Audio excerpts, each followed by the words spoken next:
Hey, this is Andy from GizChina, and today we are unboxing the 16GB version of the OnePlus One from China. This is the Chinese version of the phone, which we received from reseller Lentine.fr. So here's the main package that the OnePlus comes in. We received ours wrapped up in tons of tape to make sure it was nice and secure. And once you open up the box, you've got the actual main packages inside. This first small package is the mains charger for the OnePlus One. It's a Chinese version of the plug, so if you do buy this for Europe, you'll need an adapter. This is just a small bit of foam to stop everything from moving around. And the final package is the OnePlus One phone itself. And in here you get the phone, there's the USB data cable, and a small SIM tool, so you can remove the SIM and also pull off the back. We also got the official Chinese OnePlus One receipts with our package too. So as we've received the Chinese version of the OnePlus One, let's take a look at the frequencies that are labeled on the back of the box. According to the package, the Chinese version of the OnePlus One will support GSM 850, 900, 1800 and 1900, TD-SCDMA, which is only available here in China, WCDMA 850, 900, 1900, 2100, TD LTE 1880, 1920, 2300, 2400, 2570, 2620, and LTE FDD 1800, 2100, 2600. Now what that basically means is the Chinese version of the OnePlus One should work well on 4G, 3G and GSM in Europe, but you will need to check with your carrier. For those of you in the States, you might find some of the carriers support the 3G on the OnePlus One, but LTE is not going to work, so you will need to wait for an invitation and order the OnePlus One from the official OnePlus store.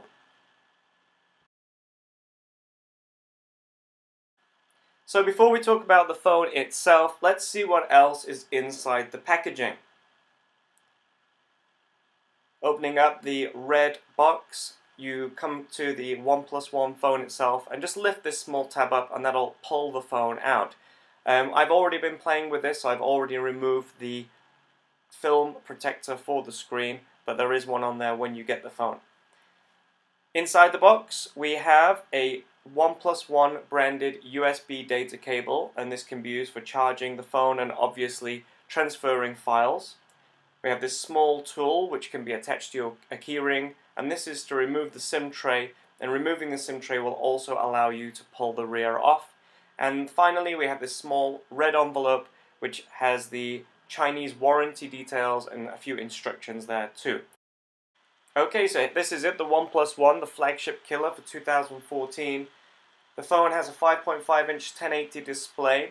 Around that display there is a recessed bezel which has been designed so if it does land on its corner or on its edge, it should protect the screen and help it from lasting a bit longer without smashing. Around the phone we've got a power button on the right hand side. We've got this OnePlus One logo and the 13 megapixel Sony Sense with a dual LED flash. And this white panel is known as baby skin. It's finished in a pistachio nut finish, which is very, very smooth. The left hand side we have a volume rocker and a single SIM tray. In the base, a USB data cable and dual speakers, and at the top a 3.5mm headphone jack. The phone feels extremely comfortable in your hand and it's very, very well balanced. Personally, for myself, it feels quite compact, even though it's a 5.5-inch phone. Compared to my daily driver, which is a 6-inch Vivo X Play 3S, I find the OnePlus One very, very comfortable, if a little bit long. Holding the power button down and the OnePlus boots up. Now this is going to take a little bit of time to open up as it's the first time turning the phone on. So I'll just inform you now, this is not running CyanogenMod 11S. The international version of the phone does come with CyanogenMod 11S, but this runs ColorOS, which is the same ROM as you would find on the Oppo N1, the Oppo Find 7a, and the Oppo Find 7. So there we go, it's booted up, and as you can see, we've got into a setup screen with a choice of English, traditional Chinese, and simplified Chinese.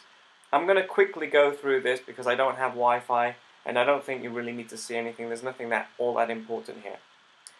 Okay, so we're all set up, ready to go.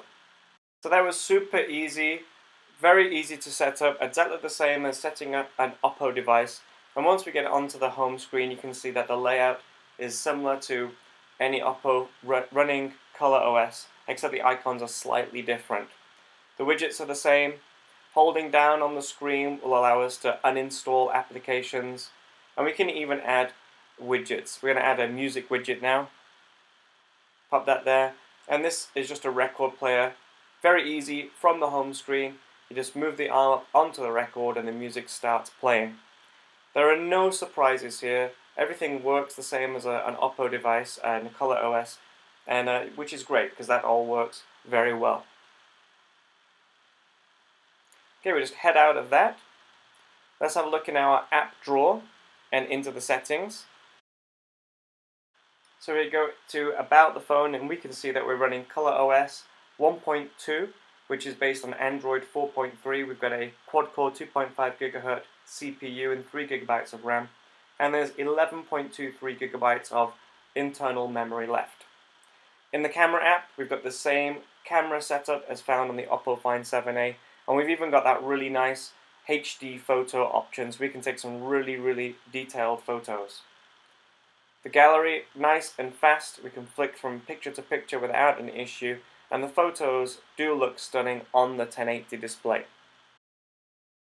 Other similar features which you're going to find on ColorOS on the OnePlus are gesture controls. So again, we head into the settings, we have a look at the gesture controls, and we can set up different on-screen gestures. So when your phone is locked, you can draw a circle to open the camera, a V to open the torch, or you can even set up some custom gestures to do other things, open other applications. Let's try this out, a circle, and there you go, there's the camera, the main camera opened up. We'll lock the screen again, draw a V, and the LED flashes will turn on just like a flashlight. Really useful features. Now, this being the Chinese version of the phone, we don't get Google services installed on the phone, and we don't have the Google Play Store. So this is something to be aware of. There are ways of installing the Google Play Store with root, or even installing CyanogenMod 11s, which will also give you Google services and access to the Google Play Store. It's not a huge deal, but it is something that you should be aware of if you do choose to buy the Chinese version of the phone. Lentine, the people we received our OnePlus from, actually did offer to do this all for us as part of a service. Anyway, this is the first hands-on with the OnePlus One, the Chinese version of the phone. I hope you enjoyed it, and please keep your eyes peeled for a full review and also a hands-on with the X-Shot and the international version of the OnePlus One. Goodbye.